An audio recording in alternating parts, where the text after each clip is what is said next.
The 2009 WPS International Draft was a special draft for the women's professional soccer teams Atlanta Beat and Philadelphia Independence, taking place on September 22, 2009. Each expansion team picked up to 5 international players, to be roughly even with the 7 existing WPS teams. Format: official WPS release. The maximum number of internationals an expansion team may select during the International Expansion Draft is 5, less any international players, e.g., non-green card holders, selected by a team in the expansion draft. As per current rules, no team may hold the rights to more than 6 internationals at any one time, and may only roster 5 at any one time, as per USSF regulations.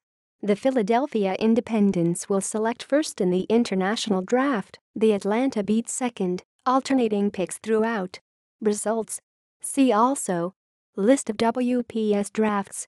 References: Women's Persixer on Twitter, archived 2009 09-26, see September 22, 2009.